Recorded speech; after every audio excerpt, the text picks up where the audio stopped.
Bueno, entonces, la clase pasada, ¿no? Analizamos esta parte de, déjenme ponerme a mí como, exacto. Analizamos justamente la fuerza ácida de todos estos compuestos que tienen, como estábamos mencionando hace unos momentos, oxígenos enlazados al centro metálico, ¿no? Entonces, algo que pueden encontrar ustedes en algunos textos, como las reglas de Pauling, ¿no? También para definir la fuerza ácida en compuestos, como por ejemplo el ácido nítrico y el ácido nitroso, que pues tenemos, ¿no? Aquí sí lo vamos a empezar a identificar nada más a manera de repaso. Tenemos justamente un grupo hidroxilo enlazado al átomo central, el nitrógeno, y grupos oxo, ¿no? Oxígenos directamente enlazados. El hidroxilo, acuérdense que es el grupo OH, y oxo, pues es el grupo O, ¿no? Por lo general el oxo siempre tiene que ser con doble enlace al oxígeno. Aquí recuerden que el ácido nítrico presenta resonancia, ¿no? Y entonces lo que a veces dibujamos más bien es un enlace resonante entre los dos oxígenos terminales, ¿no? Porque, pues bueno, este tiene una carga negativa, esto, pues bueno, más o menos va de esta manera, ¿no? Y aquí, pues bueno, estaría este. ¿Qué es lo que vemos aquí? Entonces, aquí, las reglas de Pauling, lo importante es pensar en la electronegatividad, ¿no? Lo principal es la electronegatividad del oxígeno, que está enlazado al átomo central. Y esa electronegatividad, ¿no?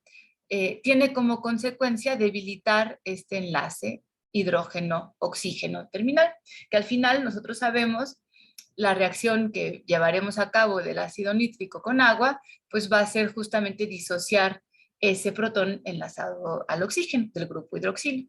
Entonces, con base en esto, Pauling elabora, ¿no? Una serie de reglas donde lo más importante, ahora voy a bajar mi imagen para acá, es justamente ver la cantidad, ¿no? Bueno, de grupos oxo, ¿no? Enlazados al centro metálico.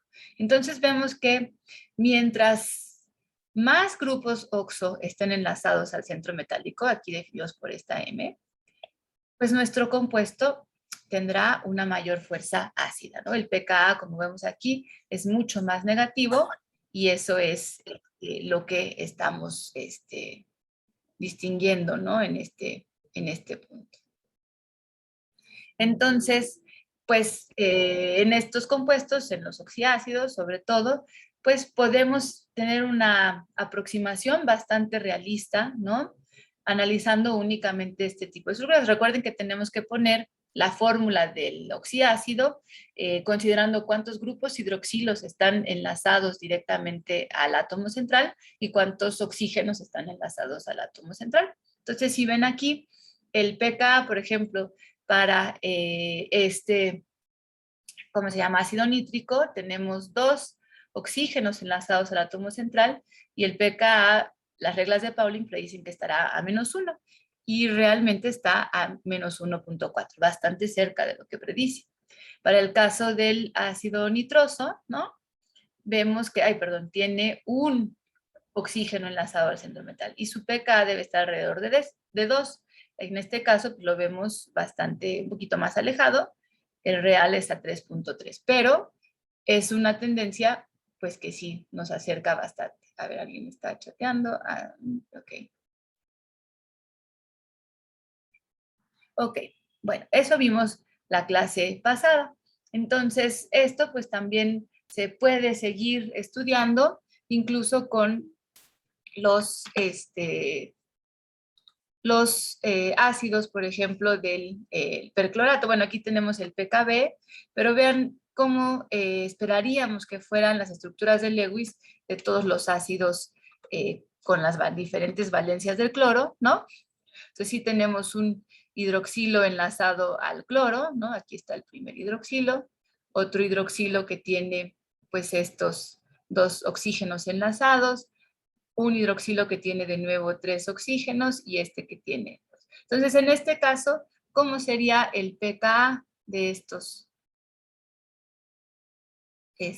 cómo esperarían que fuera. Si se acuerdan, cuando tiene no tiene ningún oxígeno enlazado, ¿no? Deberíamos de esperar un pKa alrededor de 8.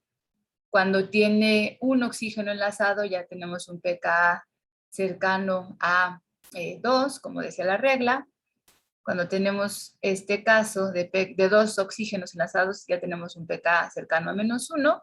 Y cuando tenemos 3 oxígenos enlazados, tenemos un pKa que va cercano a -8, ¿no? Entonces, bastante negativo. Y si vemos la contrapuesta, ¿no? del pKb, ¿no? También nos está justamente hablando de una base, si el ácido, ¿no? Es bastante débil, ¿no? La base pues, debe ser un poquito, pues no extremadamente fuerte, pero pues ligeramente, pues la más fuerte de la misma serie, ¿no? Y el pKb de este compuesto, una vez que se disocia ¿no? Pues estamos hablando de 12.1 pKb, del clorato, perdón, 14.7, y el perclorato, pues tiene un pKb infinito, ¿no? Entonces, esto quiere decir que este sí es un ácido muy fuerte y la base es pues, infinitamente débil, ¿no? Eso es lo que podemos ver. Entonces, lo mismo también podemos identificar, bueno, como ya decíamos aquí, la importancia, si comparamos a lo largo de una familia, ¿no? Cloro, bromo, yodo, los mismos aniones, ¿no? Podemos ver también la electronegatividad pues, del átomo central, 3.2, 3, 2.7. Recuerden que aquí lo que queremos enlazar en este tipo de reacciones de pKb, pues es justamente la reacción de esto con agua, ¿no? Y que pues me llevará a, como vemos aquí, la formación de iones hidróxido, ¿no? Y de, pues, el oxianión protonado, ¿no? Como lo vemos justamente aquí. Entonces, pues, justamente la electronegatividad, pues, va a tener un efecto en este caso. ¿Qué quiere decir? Que si la electronegatividad es mayor, ¿no? Entonces, la basicidad del anión también es más baja, ¿no? Si la electronegatividad es menor, ¿no? Entonces, pues justamente podré ejercer más esta reacción con mayor fuerza, ¿no? Cuando vemos justamente hipoyodato. También la carga formal, lo que estábamos viendo, de los átomos donadores aumenta la basicidad, y si el estado de oxidación, como vemos en estos iones, de pues un periodo, ¿no? Este es el grupo 14, el grupo 15, el grupo 16 de los calcógenos y el grupo 17 en la tabla periódica, le ponemos, pues podemos ver también, ¿no? Cómo, pues ya veíamos que la del el grupo 17, ¿no? Que tiene pues también el átomo más cargado, una valencia de +7, +6, ya lo veíamos la vez pasada, +5 y +4, ¿no? Vemos también que pues mientras más cercanos estemos a la derecha de la tabla periódica, pues tendremos aniones que son mucho menos básicos, ¿no? Entonces, el aumento del estado de oxidación, pues lleva con C la disminución de la basicidad, ¿no? Entonces, esto es lo que habíamos visto la vez pasada. Estas aproximaciones, como les he mencionado, pues la pueden encontrar en los libros de texto como las reglas de Pauling para oxianiones y oxiácidos, con respecto a justamente el número de oxígenos enlazados al átomo central, que obviamente incluye y está influido por el número de oxidación del átomo central, ¿no? Entonces, pues, bueno, eso hay que recordar. Entonces, esto tenía que ver con la definición, el comportamiento ácido y base de los oxiácidos. ¿Qué pasa ahora con los compuestos aquo? Entonces, esta era una pregunta que también habíamos hecho al inicio de esta clase, ¿no? Y lo que es interesante en este sentido, pues ahora pensemos en cómo se forman estos compuestos aqua, ¿no? Por ejemplo, aquí, si yo tengo esta sal metálica, bueno, que está compuesta por un catión y un anión o una red de sodios y cloros enlazados, como vimos en el tema de enlace iónico, pues lo que puede suceder cuando esto está en agua, ¿no? En una disolución acuosa, pues es que vamos a tener a los aniones, ¿no? Rodeados por las moléculas de agua, donde justamente los protones cargados positivamente son los que van a tener la interacción más fuerte con el anión, y para el caso de los cationes, pues la interacción se da a través del átomo de oxígeno, ¿no? Recuerden que el agua, pues bueno, estos no son cargas puntuales, acuérdense que hablamos de cargas parcialmente negativas o cargas parcialmente positivas en el hidrógeno, ¿no? Entonces, pensando en esto, pues estas interacciones, ¿no? De los iones con las moléculas de agua nos deben de parecer lógicas, ¿no? Entonces, ¿qué puede suceder, no? Dependiendo de, pues, el tamaño, ¿no? De este catión, ¿no? Y eso lo conocemos como el radio catiónico o radio iónico, ¿no? Y también algo que tendremos que analizar de este catión, pues será la carga, ¿no? Entonces sabemos que tenemos cationes, por ejemplo, aquí tenemos el catión sodio más, pero sabemos que hay cationes como en la misma familia, como el magnesio 2 más, ¿no? O incluso el aluminio 3 más. Entonces, seguramente debe haber una variación importante, ¿no? En la interacción que tienen estos cationes con el agua. ¿Cómo creen que deba de ser, por ejemplo, o pueda variar esta interacción de un catión sodio más, de un catión magnesio 2 más y de un catión aluminio 3 más? Aquí también, pues, vale la pena, ¿no? Analizar cómo esperarían también que fuera pues, la carga nuclear efectiva, o bueno, o hagan ustedes un razonamiento. ¿Cómo está la interacción con la molécula de agua de estos diferentes cationes?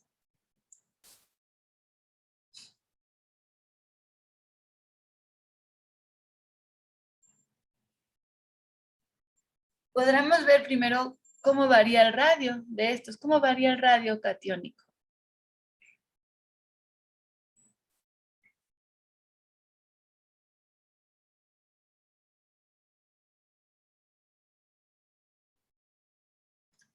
Por ejemplo, la carga ya vemos que va en aumento, ¿no? De más 1, 2 más y 3 más. Y el radio, recuerden que estos están en el mismo periodo.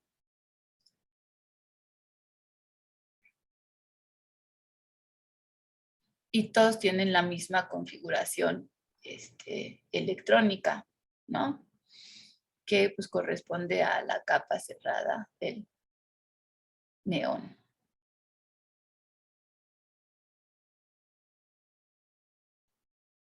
Entonces, ¿cómo varía el radio catiónico? ¿Quién es más chiquito, quién es más grande?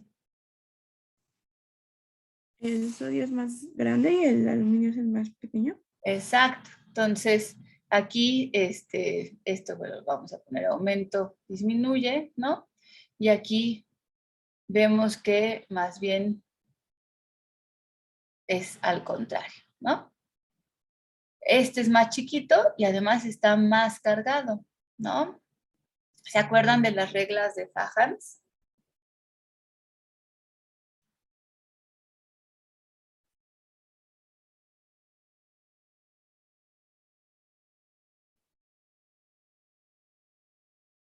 La más importante, bueno, y también tenía que ver cómo vas a polarizar, ¿se acuerdan?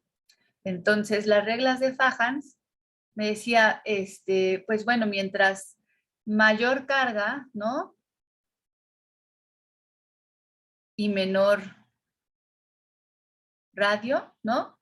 Va a ser un catión polarizante.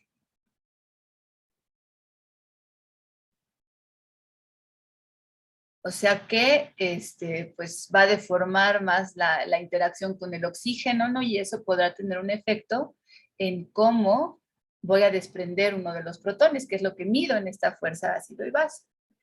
Y para el lado de los aniones, pues decían también, un anión, ¿no? Esto pues cation, perdón, con mayor carga y mayor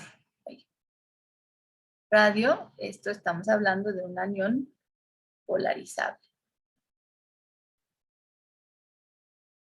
Entonces, pues ya tenemos un efecto importante. Ahora vamos a ver qué es lo que podemos esperar de esta interacción de los cationes con diferente carga y con diferente tamaño con el agua. Entonces, cuando vemos, por ejemplo, esta sería la hidrólisis ácida, pensemos aquí, pues puede ser justamente el sodio, ¿no?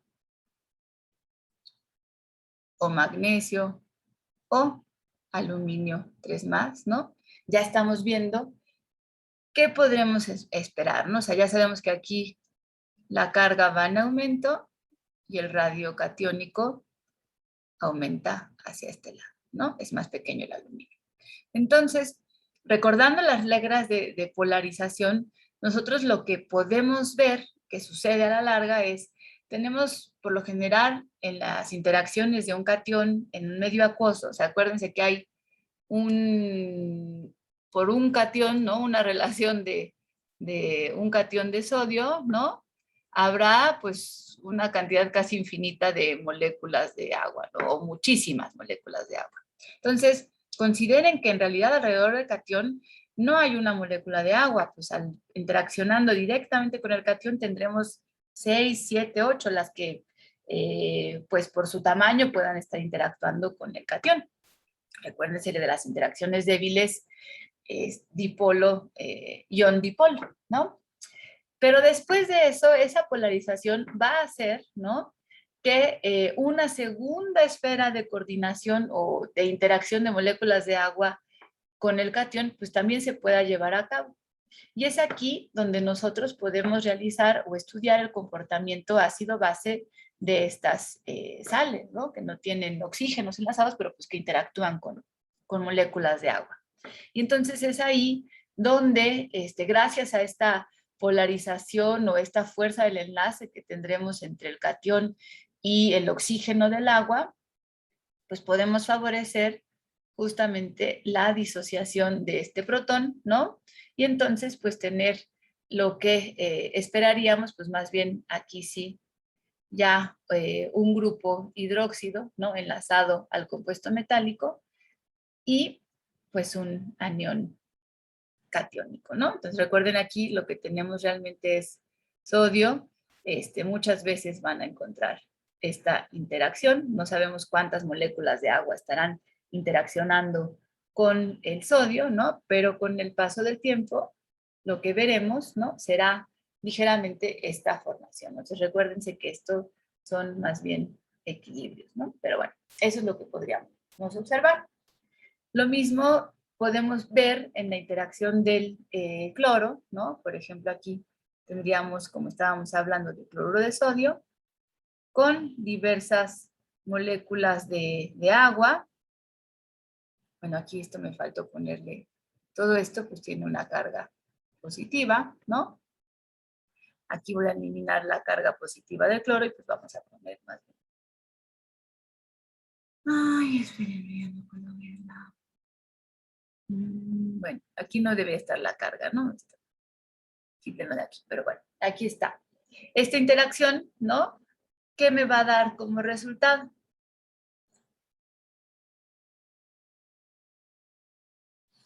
Pues se supone, ¿no? Si allá arriba veo justamente que un protón se disocia, en este caso, ¿qué puedo esperar que esté sucediendo? ¿O qué significa este modelo de esferitas? Con este ejemplo de cloruro con moléculas de agua interactuando.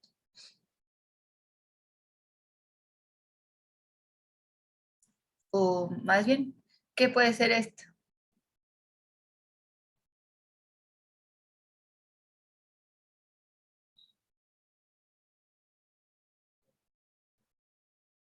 ¿Nadie? ¿Serían grupos OH? Exacto, ¿no? Este es un OH, ¿no? Y esto, pues sí, prácticamente estamos formando casi ya un enlace covalente, ¿no? Ácido clorhídrico. Recuérdense que esto estamos siempre en solución acuosa, ¿no? Y este también, pues, bueno, aquí están todos los acuos interactuando, ¿no? Entonces, estos dos procesos, ¿no? Se conocen, si se trata de la interacción de cationes con agua, pues la hidrólisis ácida, y de aniones con agua, la hidrólisis básica. Y está íntimamente relacionada. Si quiero conocer la fuerza ácida en una reacción de hidrólisis de los cationes, pues tengo que remitirme a las reglas de Fajans, en donde quién tendrá o hacia dónde estará más desplazado el equilibrio a la derecha entre sodio, magnesio y aluminio.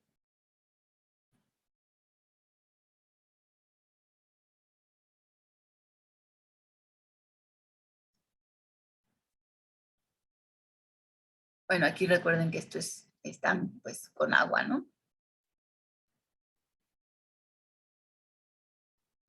¿Quién podrá ejercer, ¿no?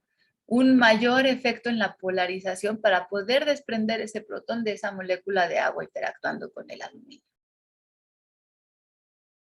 El aluminio. El aluminio, ¿no? Recuerden que este es el más polarizante, ¿no? Entonces, este tendrá también un enlace, pues con mayor covalencia con ese oxígeno, ¿no? Y que por lo tanto eso podrá debilitar ese protón, ¿no? Entonces, justamente, aquí pues, podríamos ver que con estos dos es un equilibrio y con este ya la flecha de regreso es muy, pequeñita, ¿no? Eso es lo que podemos observar. Entonces, pues sí, si consideramos más bien interacciones electrostáticas débil, ¿no? De la molécula de agua con los cationes, podemos pensar en esa interacción es débil cuando el catión tiene poca carga, ¿no? O Z, ay, perdón. Quería poner aquí, ay, otra vez se me olvidó.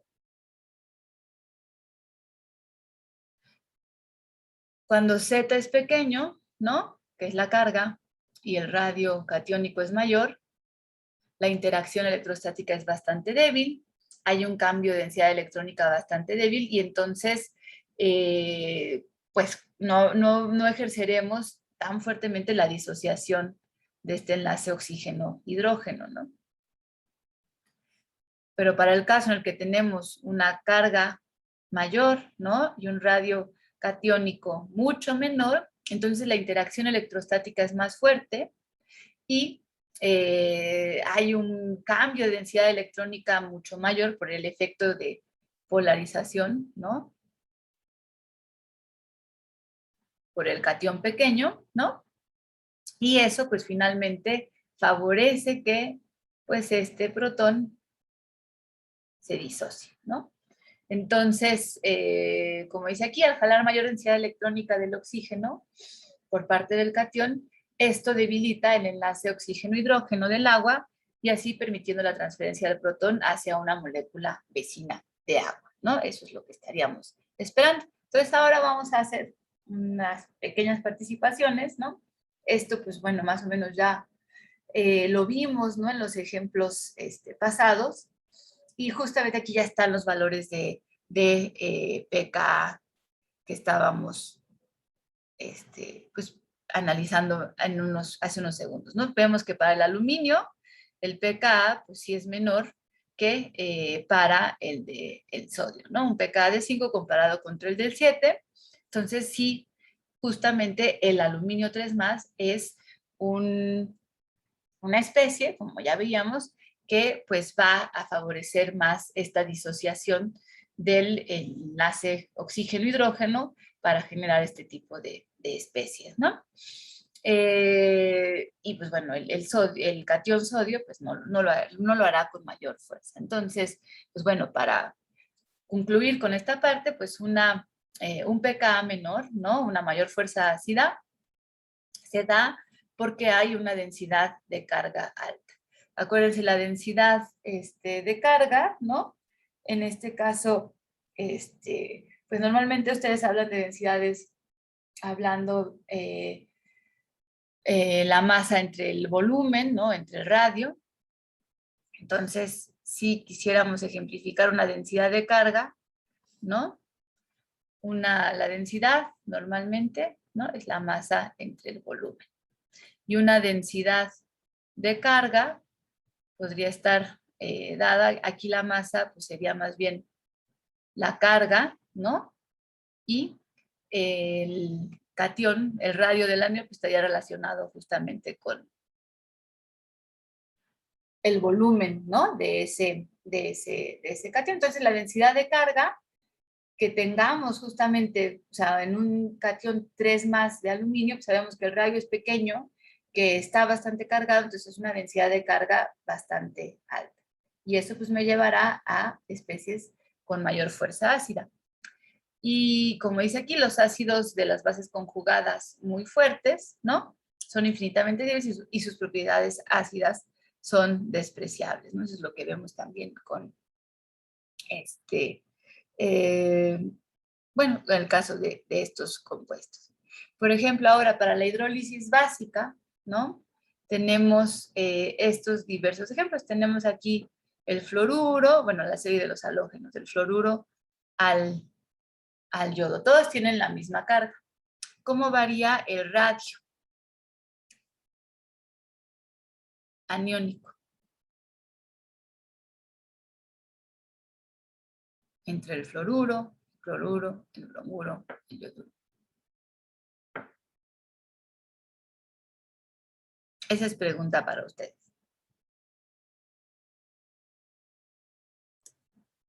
Aumentaría, ¿no? Aumenta el radio, exacto. Entonces el radio es mucho mayor aquí que en el fluoruro, ¿no? Y la densidad de carga,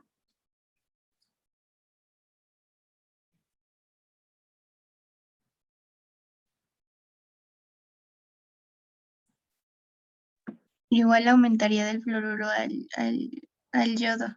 acuérdate que la densidad de carga es la carga, está relacionada con la carga y el tamaño.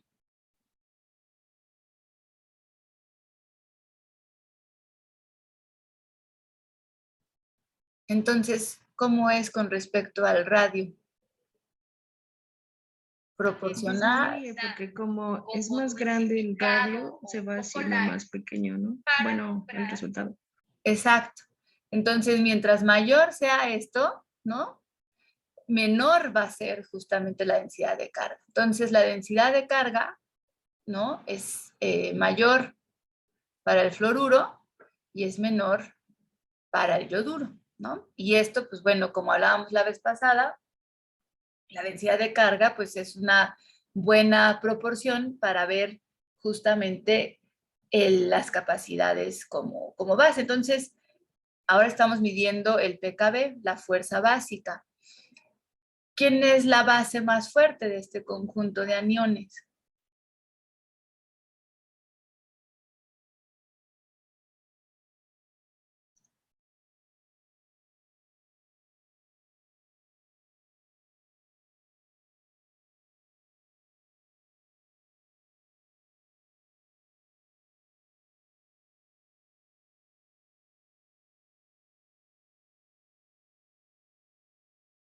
¿Alguien sabe?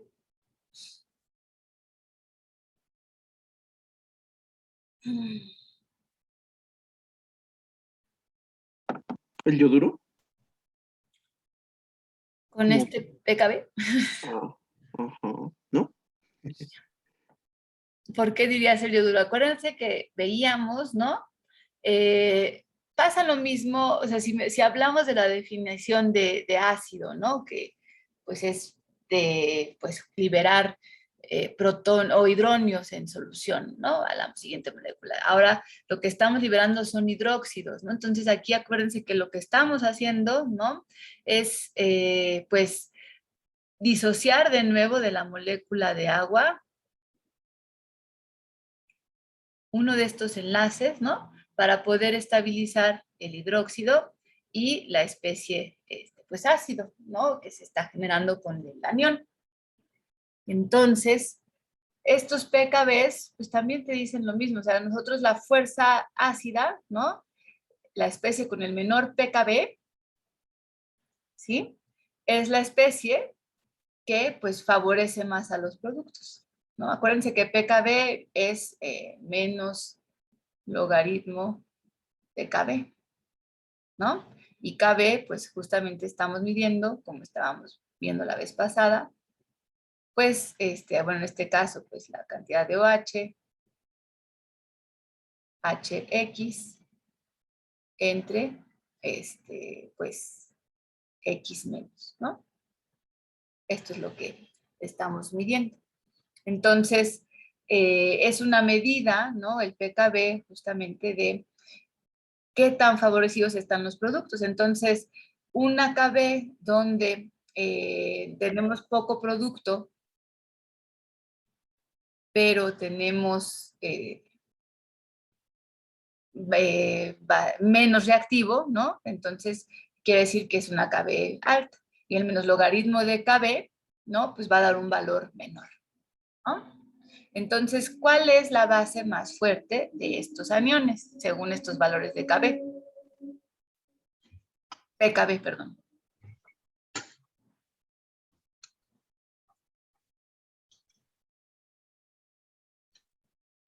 La de flúor. El fluoruro, ¿no?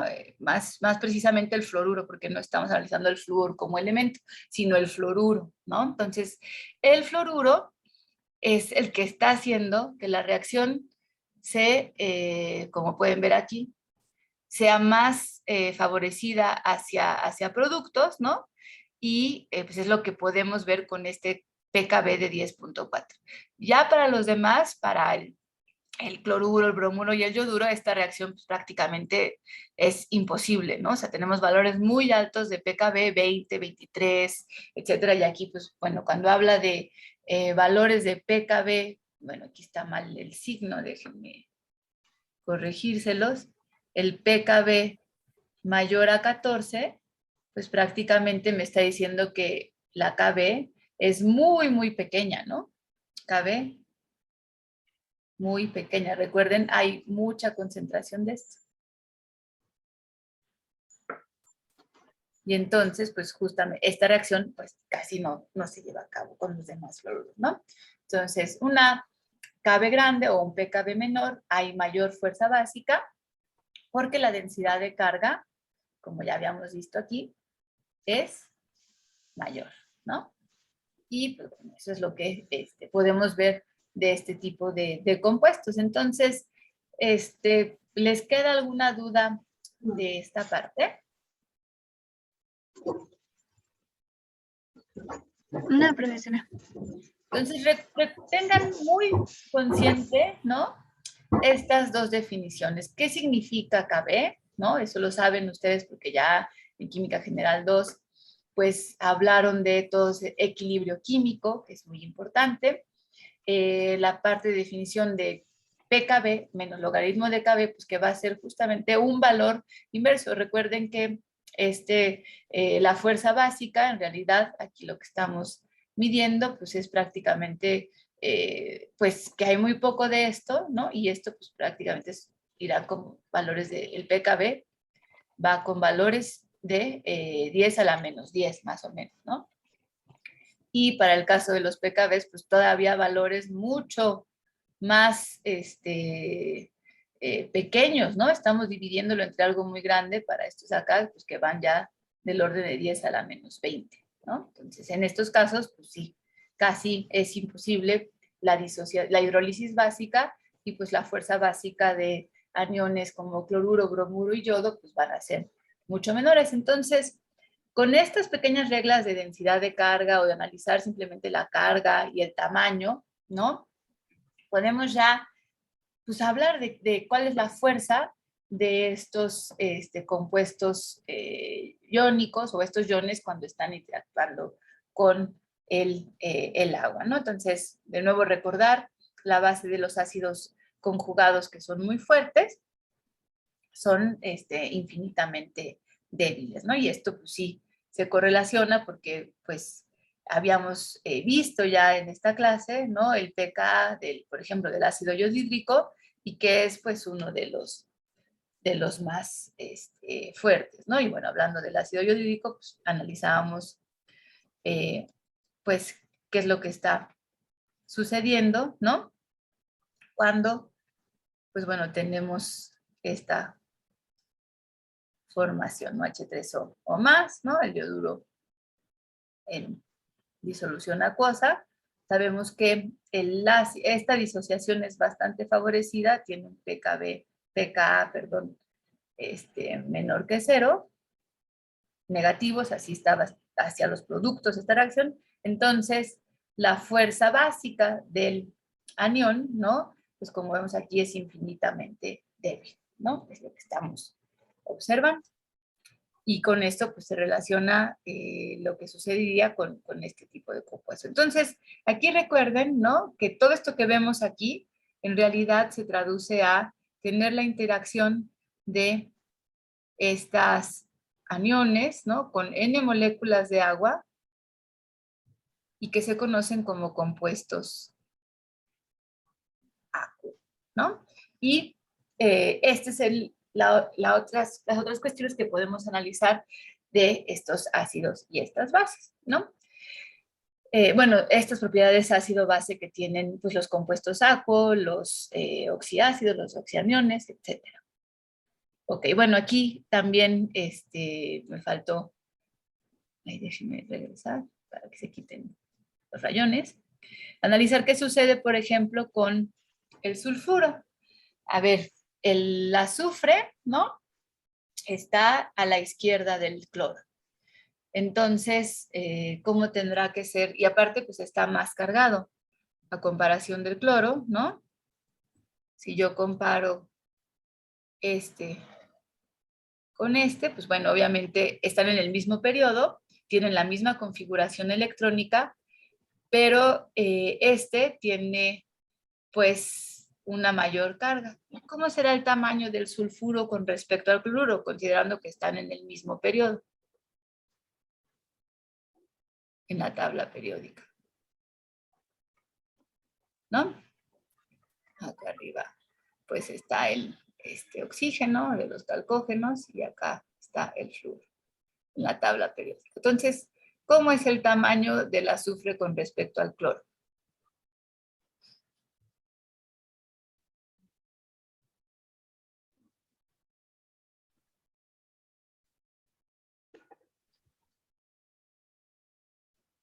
¿Cuál es más grande?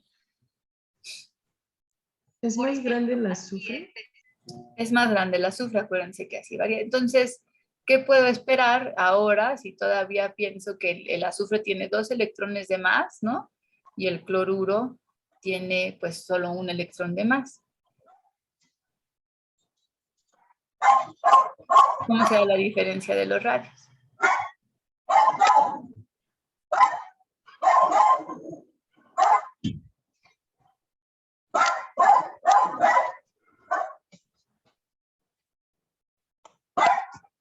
¿Eh? El perrillo no me sabe decir la respuesta.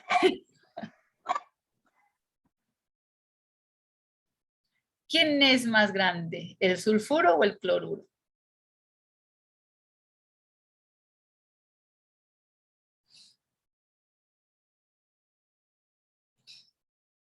Cuando estábamos analizando el caso anterior, ¿no? Pues sí podríamos pensar en configuraciones electrónicas, ¿no?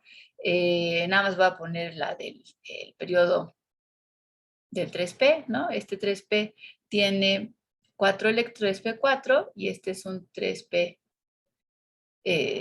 5, ¿no? Pero bueno, también aumenta el número de protones, ¿no? Igual en el caso del cloro y por lo tanto se hace más pequeño. Ahora bien, si yo ahora aumento de 2 electrones para una configuración 3p6, pero tiene, acuérdense, ¿no? El número atómico del azufre es 16, ¿no? Y el número atómico del cloro es 17, ¿no? Este es el número de protones que hay en el núcleo, ¿no? Que son los que van a jalar en mayor medida, atraer en mayor medida a los electrones de la Y este tiene una configuración 3p6. Entonces, con estas diferencias, ¿no? ¿Cómo esperaríamos que fuera el radio del anión del azufre 2 menos al cloruro?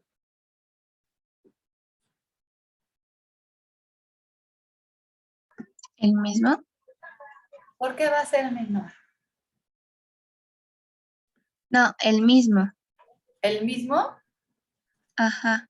Porque piensas eso porque tienen la misma cantidad de electrones de valencia. Pero si uno tiene 17 protones en su núcleo y el otro tiene 16 protones en su núcleo, ¿cómo estas cargas positivas, ¿no? De protones, traducidas aquí a cargas positivas, van a atraer en este caso, a 18 electrones y en este caso a 17 electrones?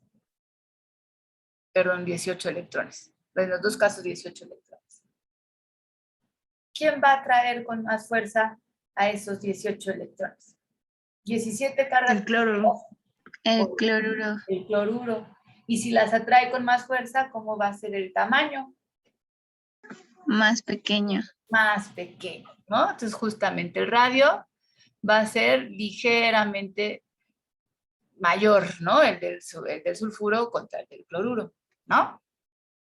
Entonces, si estamos hablando, ¿no? De la importancia de la densidad de carga, ¿no? Y ya vimos que en general, para los halógenos diferentes del flúor, ¿no? Aquí estos están incluyendo del cloruro hasta el, ¿cómo se llama? Hasta el yoduro. Entonces, ¿cómo creen que sea esta reacción del sulfuro y el agua? ¿Podrá generar productos o no?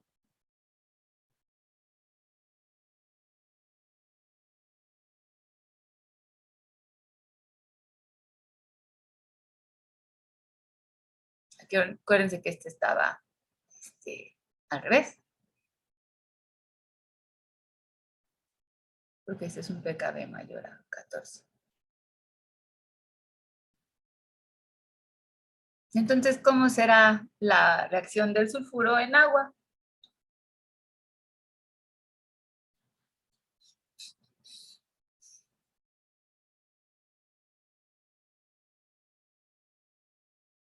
Muy débil. Muy débil, ¿no? Entonces también esperaríamos que esto casi no hubiera, bueno, aquí dice que es para allá, pero en realidad esperaríamos que hubiera muy poca disociación, ¿no? De la misma manera. Bueno, muy bien. Entonces, recuerden, ¿no? Que para todos estos temas que estuvimos analizando aquí, bueno, también muchas cosas de las que a veces tenemos que considerar es qué tan la covalencia del enlace que se está formando. Y eso pues también me lleva a ciertas anomalías, ¿no? Que podría esperar en este tipo de, de compuestos. Aquí lo que quería decir de pKb mayor que 0, pues más bien es el pKa del ácido, ¿no? Este sería mucho más favorecido. Pero lo que es importante reconocer es que ustedes, todo el tema que vimos al inicio de este curso, que era propiedades periódicas, cómo varía el radio, y todo el análisis que hicimos de propiedades periódicas con base a la carga nuclear efectiva, ¿no? A este análisis de el número atómico que tiene el elemento que influye justamente en el número de cargas que tenga y cómo estos protones van a atraer más o menos a los electrones de valencia, pues definen su tamaño, su potencial de ionización, su afinidad electrónica, e incluso, ¿no? Podemos acercarnos a algo parecido a la electronegatividad, ¿no? Entonces, con base en eso, pues también tenemos que racionalizar estas, pues, propiedades que estamos viendo ahora como densidades de carga, etcétera, ¿no? Que nos ayudan a ver cómo van a reaccionar o cuál va a ser su comportamiento ácido-base, sobre todo cuando están reaccionando con agua, ¿no? Entonces, ahora bien, hasta este momento hemos visto compuestos, ¿no? Que tienen, pues, compuestos acuo, como estábamos diciendo, ¿no? Que eran los que acabamos de ver, en donde pues tenemos un catión, vamos a poner aquí pues esta interacción, ¿no? Del agua, ahí esto me pasa siempre, con carga positiva, ¿no? Tenemos los hidrácidos, ¿no? Bueno, hidrácidos, que era el enlace directamente del hidrógeno al átomo central. Los oxiácidos, que pues tiene que ver con, por ejemplo, el ácido sulfúrico, ¿no? Donde tenemos pues tanto grupos OH enlazados al átomo central, ¿no? Como algunos grupos oxígeno o oxo, ¿no? Entonces, ya vimos ese tipo de comportamiento. Pero ahora vamos a ver qué sucede cuando tengo únicamente grupos oxo enlazados al centro neutral, que era algo de lo que hablábamos al inicio. Entonces, en este caso, ¿no? Habíamos visto en general qué esperábamos que sucediera, por ejemplo, del CO2 más agua, ¿no? O incluso de algún compuesto óxido de magnesio, por ejemplo, más agua. ¿Qué podríamos esperar que sucediera con estos dos? Y ya analizábamos que produce el ácido carbónico, podría producir el ácido carbónico, y por acá algún hidróxido metálico, ¿no? Entonces ya definíamos que, pues bueno, los óxidos, ¿no? De metales, por lo general, se comportan como bases, y los óxidos de no metales como ácidos, ¿no? Ahora bien, si hacemos reaccionar, por ejemplo, el óxido de calcio y el dióxido de azufre, ¿no? El dióxido de azufre, es un gas, sí es un sólido, ¿no? Podemos ver que en ese caso, lo que estamos ejerciendo ahora, en vez de la definición de Bronsted-Lowry, en el que veíamos, ¿no? Justamente que era el protón el que se estaba donando, aquí lo que observamos es que hay una disociación del ion oxuro, ¿no?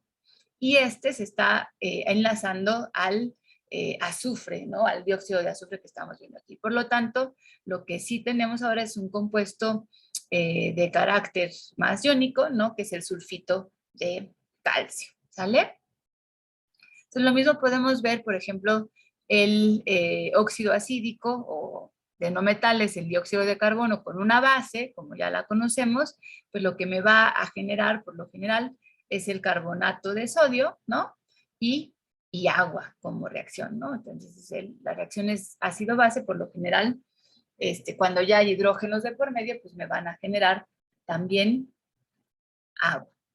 Y cuando hago reaccionar un óxido básico, como el óxido de magnesio que veíamos aquí, y un ácido, ¿no? De Bronsted, porque pues aquí tenemos justamente donación de protones, este es un oxoácido, recordemos, pues lo que generaremos de nuevo son nitratos de magnesio más agua, ¿no? Entonces, de nuevo aquí, vean que es el oxígeno, ¿no? Bueno, el que se está, pues bueno, aquí se está disociando, ¿no? Totalmente de este enlace para generar las moléculas de agua y poder tener el nitrato de magnesio. Y en este caso, pues es igual el oxígeno enlazado a la base, ¿no? El que se está enlazando a el óxido acídico, el aceptor de oxuros, ¿no? Para formar justamente un anión carbonato. Entonces, estas son otras definiciones donde ya no tenemos, por ejemplo, en estos compuestos de aquí, no tenemos ningún grupo hidroxilo, ¿no? No tenemos ni interacción con agua, y más bien lo que estamos viendo es cómo reaccionan estos óxidos de metales o de no metales ante pues una base de Bronsted o un ácido de Bronsted, o incluso ante un óxido ácido, ¿no? Que podríamos estar esperando. Pero el mejor ejemplo, ¿no? O el más relacionado con lo que observaríamos para Bronsted-Lowry, ¿no? Sería de aquí, ¿no? En el que, pues bueno, estamos viendo justamente esta formación del sulfito de calcio, como estamos viendo. Entonces, ¿tienen duda aquí? Bueno, esto también es, o sea, al final ya podríamos tener una idea de, de cómo van a reaccionar, por ejemplo, los óxidos de metales con los óxidos de no metales. Otra reacción que podríamos pensar, ¿no? Igual, o sea, ¿qué reacción esperarían ustedes, ¿no? Entre el óxido de sodio y el dióxido de carbono. ¿Qué esperarían que pudiéramos formar aquí?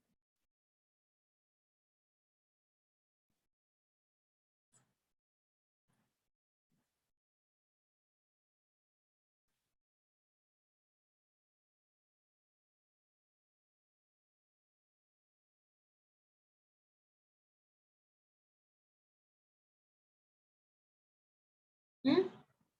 ¿Alguien sabe?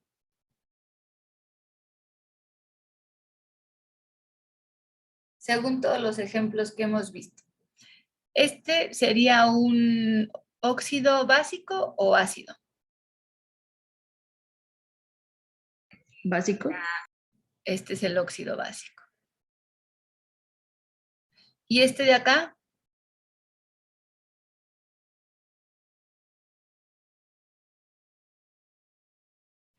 Dióxido de carbono.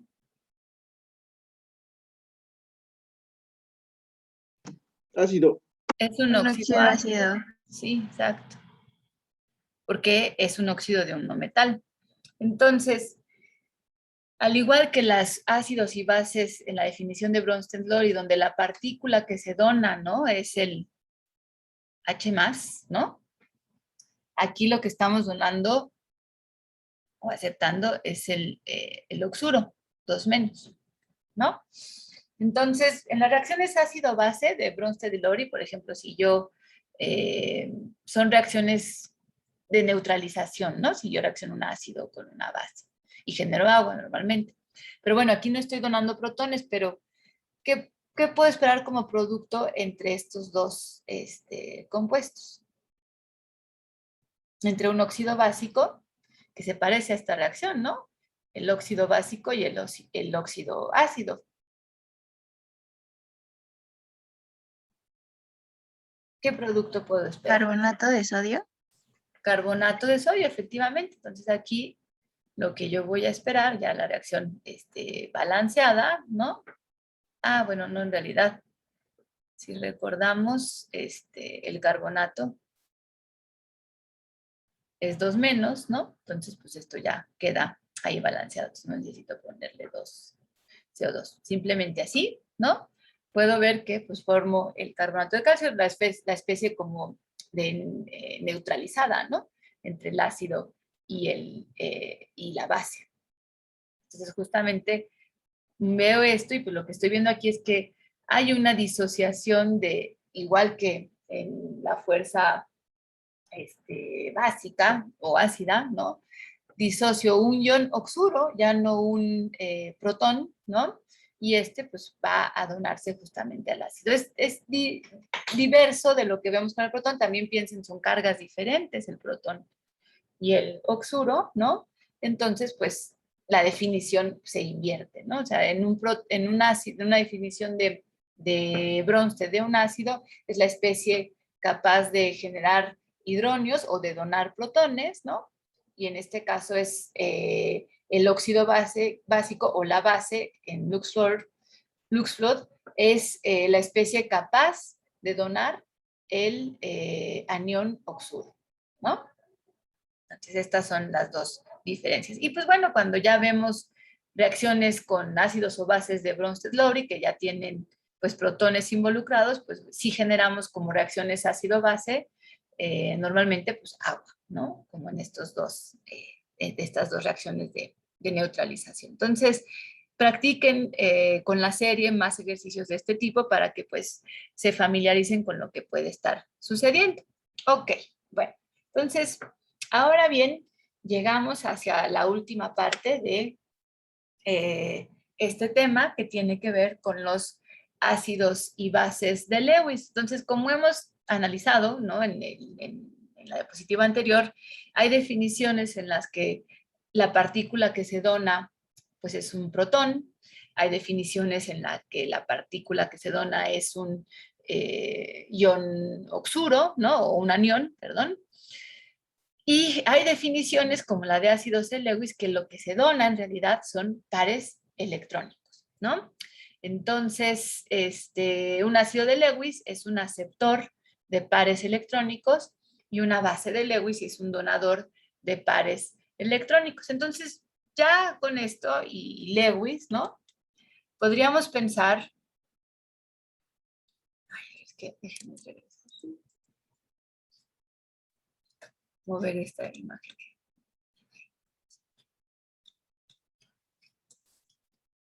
Otra vez, perdón, es que como se había movido esto. A ver, alguien está por aquí opinando, perdón. Ah, ya. Eso fue hace ratito. Muy bien, gracias. Ok. Entonces, ay. ¿Qué decimos? Lo que quería decir era esto. Bueno, en este caso, ¿no? De Lewis ya sabemos muchas cosas, ¿no? Lewis realmente ha sido nuestro padre del enlace. Hemos visto por los modelos de las estructuras de Lewis, ¿no? Que hay especies, ¿no? Que tienen un octeto incompleto, ¿no? Hay quienes las tienen completo, o hay especies que tienen octeto expandido, ¿no? Esto lo sabemos. Entonces, bueno, aquí podemos acordarnos más o menos las de octeto incompleto. ¿Quiénes se acuerdan? Algunas especies que tienen octeto incompleto y que así se estabilizan, con menos de 8 electrones alrededor. ¿El boro?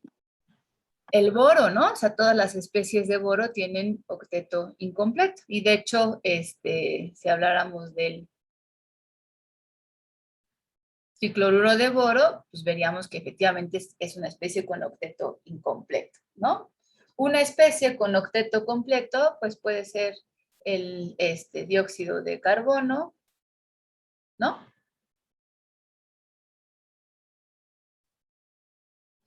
Perdón, el carbono sí son 4. Y el oxígeno, pues bueno, ya se queda con sus pares electrónicos libres, ¿no? Es una especie de octeto completo y una de octeto expandido. Si se acordarán, ¿quiénes podrían expandir su octeto?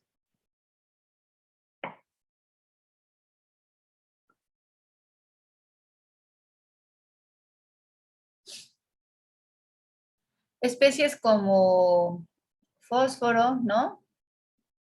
O incluso como el azufre.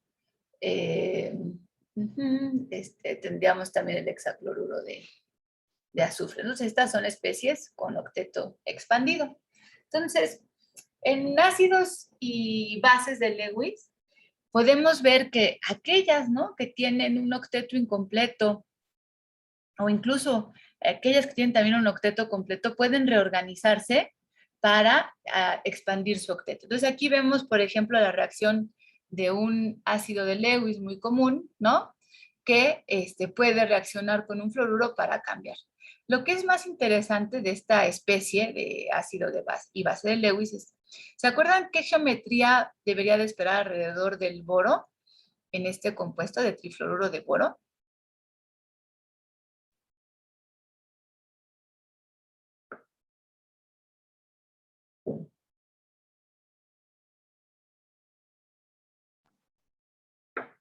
¿No?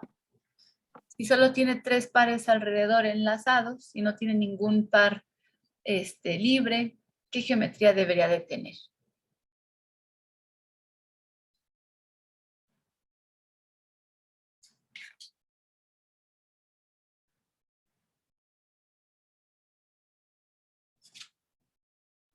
Es triangular.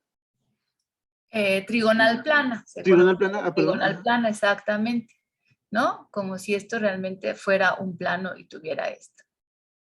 Y entonces, cuando un ácido de Lewis reacciona con una base de Lewis, recuerden que el flúor pues tiene 1, 2, 3, 4, 5, 6, 7, 8 pares, ¿no? Porque, bueno, tiene un electrón de más, es el fluoruro. Yo puedo generar esta especie que es, digamos, el ácido, la especie de ácido-base conjugada, ¿no? De Lewis. ¿Y qué geometría creen que tenga ahora el boro cuando se enlaza a esta base de Lewis?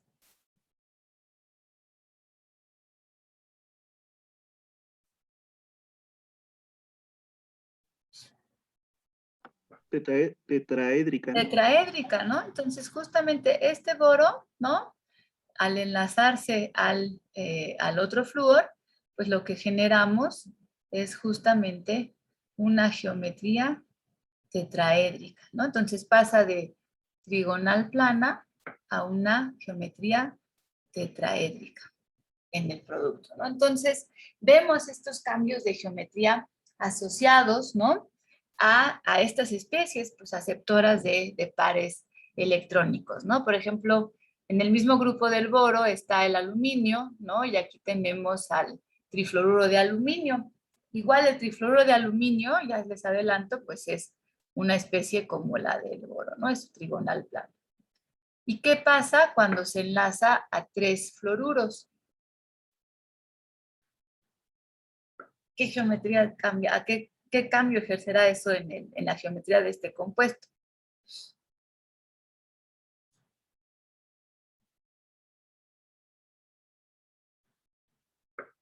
Octaédrica. Octaédrica, ¿no? Entonces, justamente aquí también lo que yo veo, pues es esta geometría octaédrica alrededor del aluminio, ¿no? Por efecto de la donación de todos estos átomos. Entonces, pues en todas estas reacciones que vemos de este lado, incluso la del protón y el amoníaco, ¿no? El ion amonio, también, ¿qué geometría debería de esperar para este ion amonio? ¿Se acuerdan cómo era la geometría del amoníaco?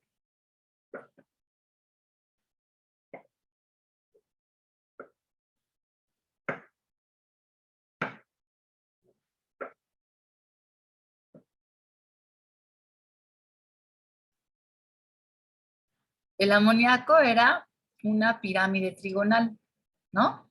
Con un par libre ocupando la parte de arriba. Entonces, cuando esta base, ¿no? Se enlaza al protón, pues en realidad, ¿qué estoy generando con el ion amonio? ¿Qué geometría debería de esperar?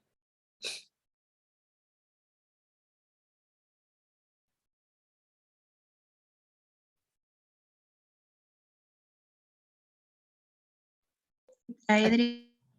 Tetraédrica, justamente. Entonces aquí se enlaza el hidrógeno que pues me faltaba, bueno, del protón, que ahora voy a interactuar, y esta base pues también cambia su geometría pirámide trigonal a una tetraédrica, ¿no? Entonces, pues bueno, aquí ya estamos viendo, ¿no? Justamente el ácido de Lewis, pues es toda esta columna, y la base de Lewis es toda esta columna de la derecha, ¿no? Entonces, la base de Lewis tiene pares electrónicos que donar, ¿no? El amoníaco tiene este par electrónico que donar, ¿no? El átomo libre. Así también podremos encontrar compuestos de fósforo, ¿no? Sobre todo de fósforo cuando tenga pares libres. Si se acuerdan, también habíamos visto la fosfina como otra especie con pares electrónicos, las arcinas, de antimonio, las bismutinas también pueden hacer ese tipo de donaciones de pares electrónicos, sobre todo cuando tienen el estado de oxidación 3. También podemos ver que los óxidos, ¿no? Los sulfuros, selenuros, teleruros en estado de oxidación 2, ¿no? Pueden incluso donar electrones, y lo mismo podríamos pensar, por ejemplo, el agua, que está en un estado de oxidación 2, tiene 2 pares electrónicos, ¿no? Y estos se pueden donar justamente a un ácido de Lewis. Los éteres, las cetonas, los sulfóxidos, pues están dentro de ese. Y por último, otra base de Lewis también muy común es la del monóxido de carbono. El monóxido de carbono, si ustedes se acuerdan, pues es esta especie donde el carbono tiene un par de electrones y también el oxígeno. Y por lo general es una base que dona justamente por el par electrónicos del carbono del monóxido de carbono. Entonces es también una base de Lewis. Vean cómo el fósforo, ¿no?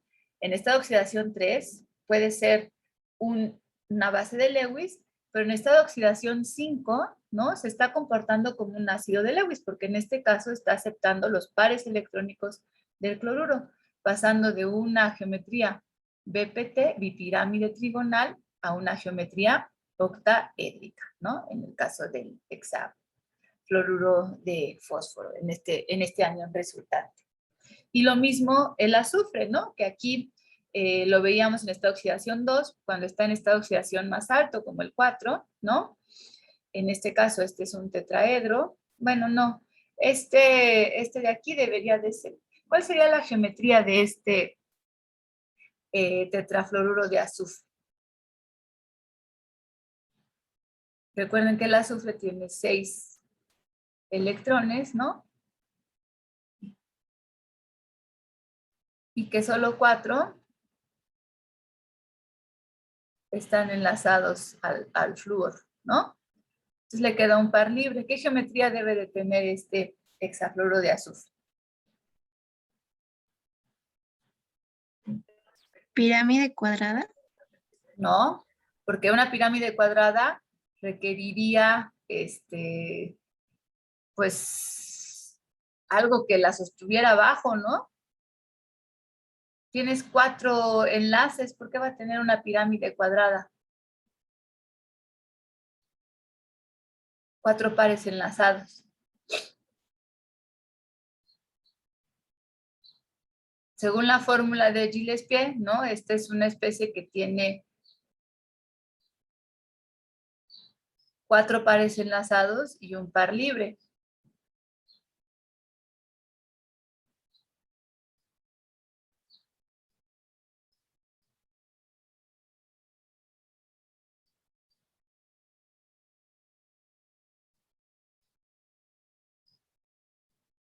¿Cuál es la geometría? Supone que ese parcial lo pasaron, ¿no? Es bipirámide trigonal. Pero si tiene un par libre,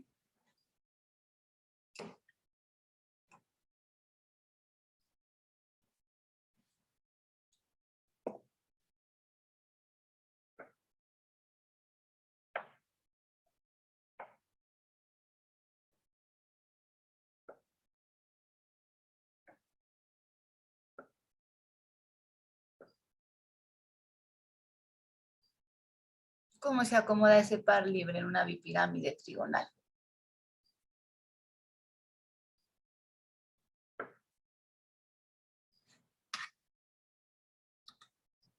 Voy a regresar para quitar todos los rayones y ya dejarla como estaba. Entonces, ya me dijiste que viene de una bipirámide trigonal, ¿no? El SF4, la geometría de la que proviene o cómo acomoda sus pares, ¿no? Puede ser una BPT.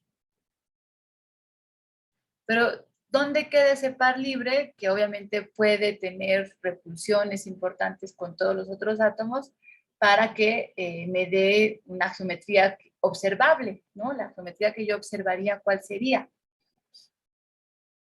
Pues la BPT pues viene justamente de algo así, ¿no? ¿Sería pirámide cuadrada? ¿Por qué pirámide cuadrada? Porque tiene 4 enlaces Tiene y 4 enlaces, sí. el par que le sobra, pues, Claro, pero para tener una ajá. pirámide cuadrada, acuérdate que la pirámide cuadrada necesita, ¿no? Por ejemplo, una pirámide cuadrada, podríamos tener justamente al átomo central, ¿no?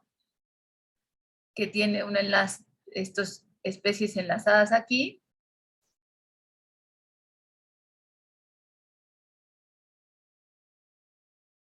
Pero aquí abajo tiene un par libre. lo que viene siendo esta fórmula, ¿no? Necesita un par libre para que lo sostenga y haga que los enlazados que están en el plano estén teniendo repulsión con la parte de abajo. No puede existir nada más así, una pirámide cuadrada. Entonces, ¿qué le va Es balancín. Es el balancín, claramente. Entonces, donde tendrá menor problema con la repulsión del par electrónico, de los pares libres, pues va a ser aquí, y los demás especies, pues las va a tener justamente en estas posiciones. Entonces, del balancín, ¿no? Si yo hago reaccionar este ácido de Lewis con esta especie, que es la base de Lewis donadora de un par de electrones, entonces, ¿qué geometría va a tener ahora esta especie?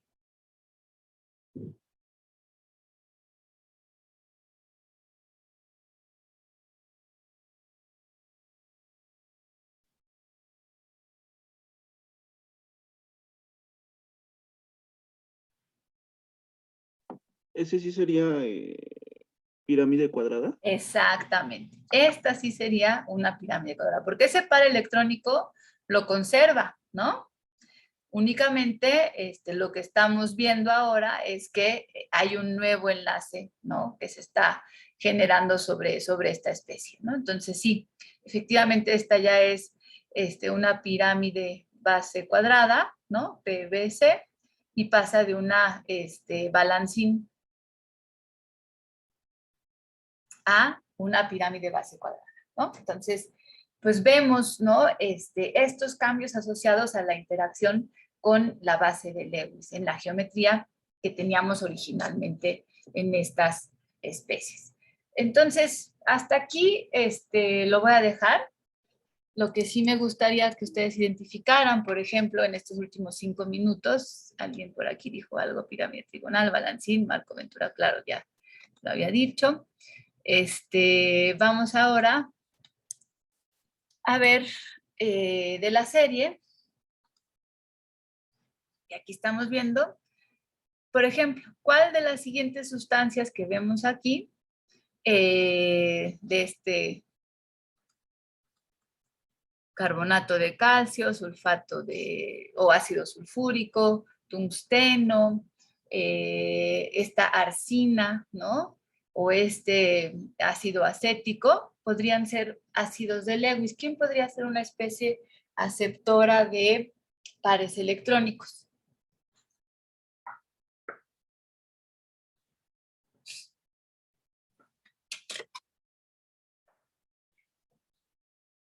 Si pensemos como ácido de Lewis, ¿no? Pensemos aquí, ¿se acuerdan? Pues, ¿quién podría hacer un aducto ácido-base? Al final, lo que tenemos que pensar en un ácido de Lewis, ¿no? Es cuál de estas especies podría aceptar pares electrónicos por parte del amoníaco, por ejemplo.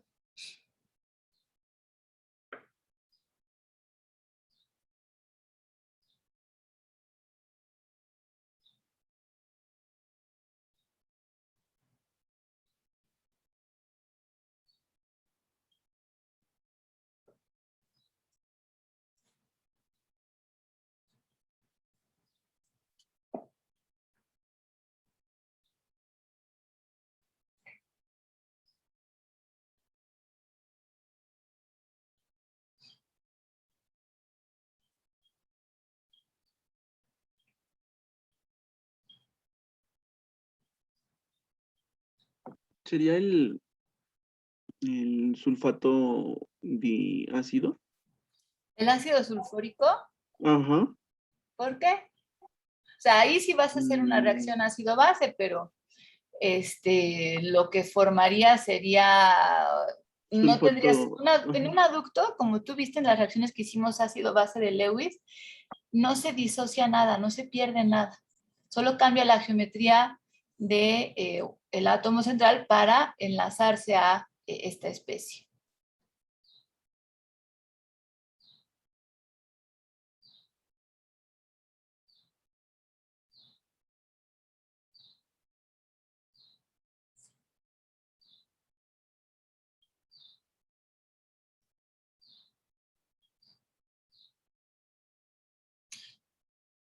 como sabemos que el amoníaco es una especie que también puede ser una base de Bronsted, pues claro que podemos, pues bueno, generar la base, pero pues también generaremos algún reactivo, un grupo saliente o algo así, ¿no? Entonces es el inciso D, ¿cómo? La arsina, trimetilarsina.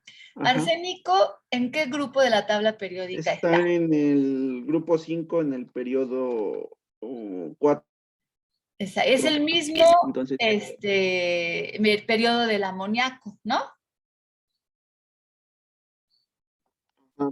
Bueno, del nitrógeno, perdón. Sí, del nitrógeno. Entonces, el nitrógeno con ese estado de oxidación 3 tiene un par de electrones libres. El arsénico con ese estado de oxidación 3 que también tiene ahí, pues también tiene un par de electrones libres. Entonces, en realidad, esa trimetilarsina también es una base de Lewis. Ah, claro, pero dice aquí, ¿qué sustancia se da con un ácido de Lewis? Perdón, es que les puse aquí la NH3. Pues sí, efectivamente, esta es tiene un par libre, ¿no? Y pues bueno, es lo que podríamos esperar. Aquí le va a poner su par en el arsénico, ¿no? Y esta sería pues una especie que puede reaccionar con un ácido de Lewis, porque esta es una base de Lewis, ¿vale? Y ahora sí, en la siguiente, ¿cuál de las siguientes sustancias es una base de Lewis? Acuérdense que tenemos que buscar que tengan pares electrónicos libres, ¿no? Que eso es lo que va a donar una base de Lewis a un ácido de Lewis.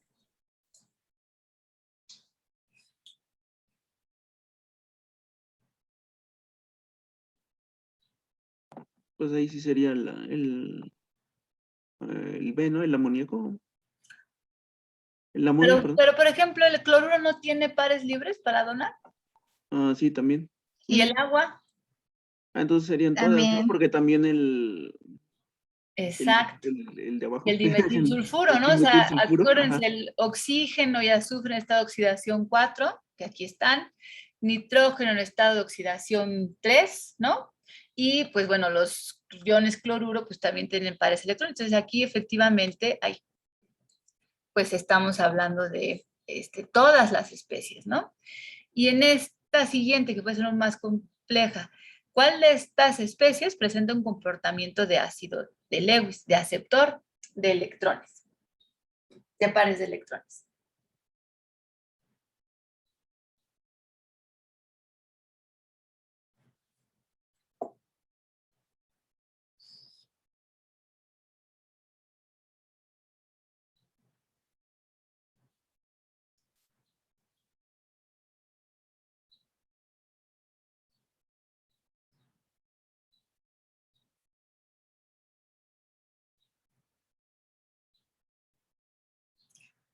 ¿El pH 3 puede ser ácido de Lewis?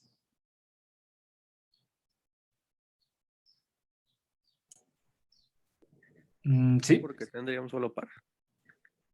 Pero el ácido de Lewis es un aceptor.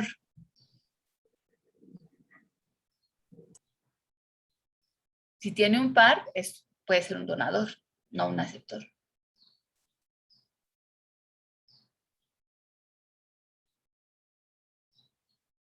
Bueno, vamos a dejarlo para la siguiente clase. Ese sería, ¿no? Ácido. El, ¿Quién? el pH 3. No, es una base de Lewis. Lo mismo que la arsina. Ok. Este tiene un par, Sí, acuérdate. un par.